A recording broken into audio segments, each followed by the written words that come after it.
Hello and welcome to Torah Thoughts. I want to start by expressing my condolences and extreme sadness over the tragic terrorist attack that took place this week in Jersey City. And I want to express my sympathies to the families of the victims.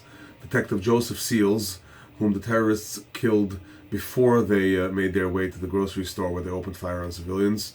Leah Francis, who was the owner of the grocery store.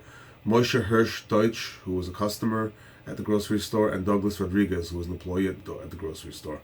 Again, I want to express my sympathies to the families of these victims. Hamakom yinachem otam b'toch shar Avei L'Tzion v'Yerushalayim. May God console them among all the mourners of Jerusalem, and may they never experience such tragedy again.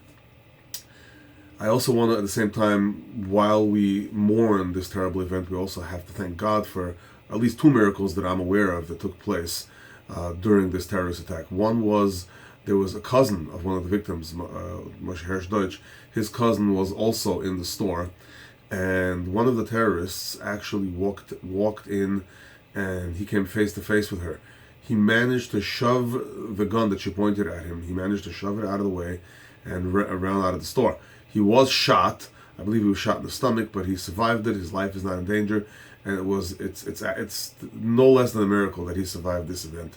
And there was another person, I don't remember the name, he actually came into the store looking for a coffee. And the other owner, Leah Francis, her husband, who also owns the store, he told the guy that they didn't have coffee. The coffee wasn't hot yet. And he walked with him next door to a synagogue, telling him, listen, they have coffee over there. You don't need to wait for me to warm you up the coffee. Because of this act of kindness that he did, while of course it's tragic that he lost his wife, he survived and the customer survived, and thank God for that miracle. At least the children didn't lose both parents. Again, not to make light of the actual tragedy that happened, but when you mourn the tragedies, you also have to be thankful for the miracles that took place within that. So anyway, this week's Parsha is Parshat Vayishlach. The Torah portion starts off with Vayishlach Yaakov Malachim, and Yaakov sent messengers. So I propose that the simple meaning of it is that Yaakov sent messengers to his brother Esav. Yaakov just survived an ordeal of 20 years living in his father-in-law Lavan's house. He's ready to leave now. He leaves and he comes back to Canaan, but then that old story from many years ago wakes up again. His brother Esav still wants to kill him. And Yaakov finds out that his brother Esav is marching towards him, and he sends messengers towards Esav to find out whether there's a possibility to make peace with him. And so that's the simple explanation of the words, and Yaakov sent messengers. But I propose that there's an additional explanation, which is that Yaakov probably unwittingly also sent a message to himself 49 years later. Meaning what? There was no time travel involved. It was simply that you can send a message to yourself just by writing a note, by putting things in a time capsule, or what have you. Whatever the case may be, Yaakov, 49 years later, at the time of his death, revisits several of the issues that are discussed in this week's Parsha, Parshat Vayishlach. So 4 weeks from now, Parshat Vayechi, the Torah discusses the events surrounding Yaakov's death, and several of the events that occurred in this Parsha Vayishlach are revisited. Yaakov actually revisits them, and you'll have to wait 4 weeks for me to address that. Moving on, though, to specifically addressing this particular Parsha, I want to talk a little bit about the death of Rachel Imenu. This week's Parsha, Rachel, the matriarch of the Jewish people, dies. This takes place in Beit Lechem. Many people know that city as Bethlehem, and to be clear, the actual name is Beit Lechem, and there is no English meaning to it. There's no English version of the words Beit Lechem. There is no Arabic meaning to it. It is Hebrew. Beit Lechem is a Hebrew name. It is a Hebrew city. It is where Jacob buried Rachel. It was a wilderness at the time. It became a city years later. And this is yet another example in the Torah where history records the Jewish people owning the land of Israel. However, Yaakov buries Rachel on the side of the road in Beit Lechem, and she died while giving birth to her son. And the Torah records that as she's about to die, she says, she wants to name her son Ben Oni, which simply translated it means the son of my suffering or my sorrow, or the product of my suffering, the source rather of my suffering or of my sorrow. And Yaakov says, no, we're going to name him Benjamin, which means the source or the son of my strength. So the question is, what's going on here? Rachel is saying, I'm dying because I gave birth to this son, and this is the source of my sorrow, and so she names him. But is Yaakov just being sentimental by saying, oh, no, we're going to give it a positive spin? Or was there more to it? So let's look into for a moment, what's the story with Rachel? Why is Rachel considered our mother? Rachel Imenu. There are 12 tribes in the nation of Israel. There's actually 13, but depending on what the context is, you only count 12 of them. But if you count all the tribes that are considered in every context, you end up with 13 tribes. The reason, of course, being because Yaakov had 12 sons. One of his sons, Joseph, the descendants of Joseph was split into 2 tribes. Joseph himself had 2 sons, Ephraim and Manasseh, and Yaakov gave a special blessing to Joseph. We're going to see that a little bit later, where basically Joseph's 2 sons, Ephraim and Manasseh, each comprise their own tribe. So, of the 13 tribes in the nation of Israel, Rachel is the mother of only 3 of them. And if you count Joseph, that's by counting Joseph's children as 2 individual tribes. Rachel is the mother of Joseph, as I just said, and that means that she's the mother of the tribe of Ephraim, the tribe of Manasseh, and of course, having given birth to Benjamin, she's the mother of the tribe of Benjamin. So those are 3 tribes. So of the 13 tribes, she's the mother of 3 of them, yet we call her Rachel Imenu. Odds are, you're not from the tribe that Rachel is the mother of, but still, if you're Jewish, that we name her Rachel Imenu. And we go to Keva Rachel, the grave site of Rachel. Jews go there every day of the year. You'll see it's packed with people praying at the gravesite. They're praying to be able to find a mate to get married. They're praying to be able to have children, health concerns, you name it. Jews go there to pray because they know that Rachel's soul, looking down at us from heaven, when you pray there, it evokes her to pray before God on your behalf, because she's the mother of the Jewish people. Well, why is that? If you read the literal text of the Torah, she's the mother of, you can say, 1/6 of the Jewish people. Obviously, it's three tribes, but Ephraim and Manasseh both stem from one of Rachel's sons. So why is that? Well, let's look a little bit further in the prophecies. In Yirmiyahu Lamed Aleph, Jeremiah 31, there's that famous story, right? It says, "Kol b'Ramah nishma," a voice is heard in Ramah or in heaven, depending on how you translate it. Rachel mevaka nihi b'chi tamrurim. It is a wailing, a bit of weeping. Rachel mevaka al b'nei. Rachel is crying for her sons. Again, her sons. Me'ana le'inachem al b'nei ke'enenu. She refuses to be comforted, to be consoled for her sons, for her children, because they're not here. So what's going on here? The context of this is when the nation of Israel, the Jews, are being exiled from Israel.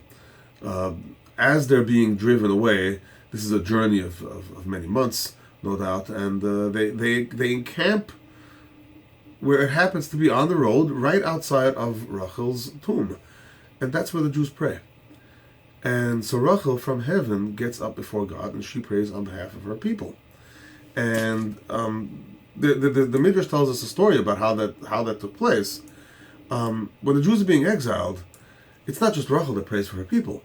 It's all of our ancestors, Avraham, Yitzchak, Yaakov, Moshe, all of our ancestors, all of our leaders, they come before God and they beg God, please don't do this, please reconsider. And God denies he denies their prayers. Nope. The Jews betrayed me. They worshipped false gods. And for that, they're getting kicked out of Israel. Now, obviously, God knows he's going to bring them back. But he knows he's going to bring them back because he set certain things in place, namely, that Rachel should come before him and pray. So Rachel comes before God, and what is her prayer? Well, she says, when Yaakov married Rachel, there's a famous story about how Lavan tricked Yaakov into marrying Leah. Well, Yaakov had a feeling that Lavan may do something underhanded, and he and Rachel had these codes that they would communicate between each other. So when he came towards Rachel and Rachel came towards him, they would make these sounds, I guess, towards each other. That way they would identify, Rachel would know that it's Yaakov that's coming, and Yaakov would know that it's Rachel that's coming.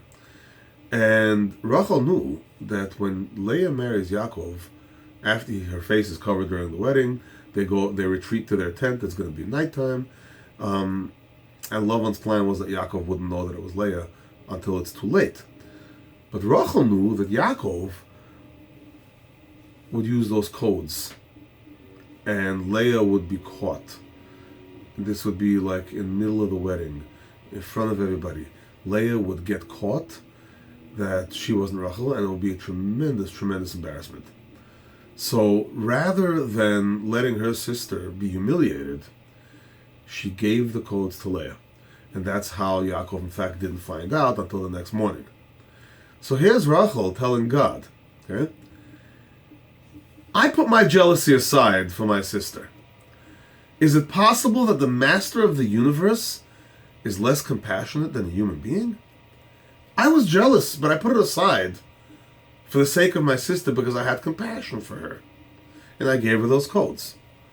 Are you jealous of non-existent gods so much that you can't show the same compassion for the nation of Israel that I showed for my sister? And God said, she's right. And on account of that, he says, you know what? The Jews will come back. And he says to her, it says again in Jeremiah and Yirmiyahu, it says, Ko amar Hashem, so says God, Min'i kolech mi bechi, restrain your voice from crying, ve'enayich midima, and your eyes from shedding tears, ki yesh sachar le'pu'uletech, because your work has a reward, meaning her begging God, it succeeded. Ne'um Hashem, so declares God, v'shavu me'eretz oyev, and they will come back from the land of their enemy. So it is Rachel's prayer before God at the time that the Jews are being exiled that pretty much saves the day. And God set the circumstances into motion. What are the circumstances? Well, my great-grandfather, that is my grandfather's father, he passed away when my grandfather was 3 years old. And his father, my great-grandfather, was 92. That's right. My great-grandfather was 89 years old when his wife gave birth to my grandfather. And the weekend, the Shabbat following my grandfather's 3rd birthday, his father passed away. And I don't know the exact words, but I know the context. When he died, he said something along the lines of, you can accomplish more from the other world than you can from this one. Meaning that my grandfather was a little child at the time. His 92-year-old father couldn't accomplish much for him in this world, but in the next world, he can accomplish way more. Because that's where he can be an advocate, not only for his son, obviously, for my grandfather, but for his descendants, for the family. And that is Rachel's strength. Rachel's strength wasn't much that she would accomplish much for her children. Of course, children need a mother to raise them, but her strength lied more, as we see when history unfolds. Her strength was in being able to go before God and advocate for her children. Now, what does it take? What is the criteria that it takes to be able to do that? To be an advocate for her descendants? You need 2 things. You need to have a stake in the game, meaning I have some sort of a stake in what's going on here. The expression is you have a dog in the fight. And you need to have compassion. What's this got to do with Binyamin? Ever wonder where the word Jew came from? Why is a Jew called a Jew? If you read the Torah, you read the Bible, it's called the Bnei Israel, the descendants of Israel. When did the descendants of Israel become Jews? Well, we were the nation of Israel. And under King David and King Solomon, we were the kingdom of Israel. After King Solomon, after Shlomo HaMelech, he had a son who took over. His name was Achaz. And during Achaz's reign, there was a civil war. And the nation of Israel split into two.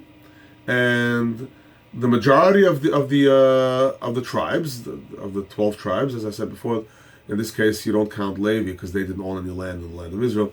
Never mind. 12 tribes, 10 of those 12 tribes, plus some of Levi, they constituted they kept the name Israel, the kingdom of Israel. The other two tribes, Yehuda, who Achaz, King Solomon, King David, they were from the tribes of Yehuda, and Binyamin, and some of the tribe of Levi, they constituted the kingdom called Judah, which was named after the tribe of Yehuda. So you have two kingdoms, Israel and Judah, which later on was called Judea.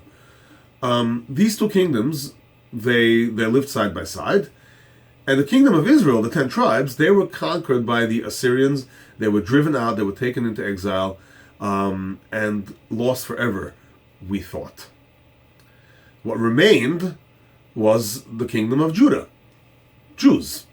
So the Jews, in essence, are what's left of the nation of Israel. Or again, that's what we thought at the time.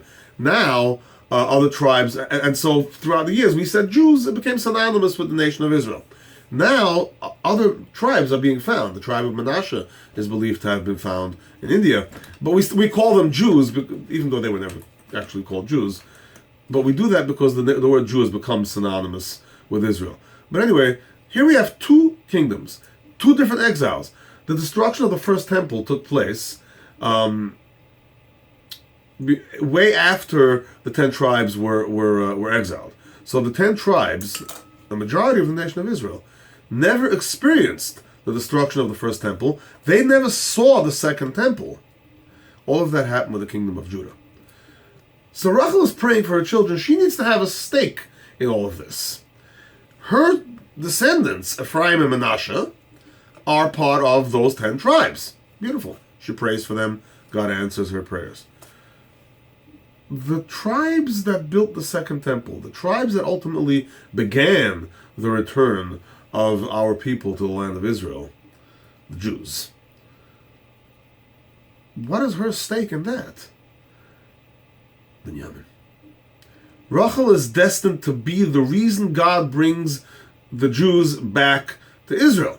But if she gets up and prays for the tribe of Yehuda and Levi, she doesn't have a stake in the game. The birth of Binyamin is what gives her the strength, what gives her the power to pray on our behalf. And that's why Yaakov said, God gave you the son Binyamin. And immediately after that, her mission in this world, as we see, was completed. She left the world. Her mission in the next world began. And Yaakov says Yaakov had a premonition that the Jews will pray at the... We'll see that again. I'm giving you a little bit of an insight. That's in Parshat Vayechi. We'll discuss that in 4 weeks. But Yaakov had a premonition that the Jews will pray at Rachel's grave. And that's the reason God will promise to bring us back. And in order for Rachel to be successful at that, one of the tribes has to come from her. And that's Binyamin. And that's why he named her the source of my strength. So we learn from that, here are two things. If you want to help people, if you want to do holy work, have a stake in the game. Invest yourself, your money, your time, in whatever it is that you want that God should give us. And be compassionate. God didn't listen to the prayers of Abraham, the patriarch, the great patriarch Abraham, Yitzchak, Yaakov himself, Moshe. During the time that the Jews were in the desert, Moses, the greatest leader that ever lived, he prayed to God so many times when God wanted to destroy us. But in this case, when the Jews were being kicked out of Israel, he didn't even listen to Moshe. The only person that succeeded in their prayer before God was Rachel. And she had these two criteria. She had a stake in the game, and she showed compassion that apparently no one else did when she gave up her husband, her soulmate, to Leah. Didn't anybody else ever act with such kind of compassion? The answer is, well, Rachel didn't only give up her soulmate, her husband, she gave up the legacy. Had Rachel been the only one to marry Yaakov, all 12 tribes would have come from her. As a result, only 2 tribes come from her. So not only did she give up a stake in the game, she regained a portion of that when Binyamin was born. And that showed tremendous self-sacrifice. Thank you for listening. Remember, if you like the video, click like. Feel free to share it. Feel free to leave your comments. Shabbat Shalom.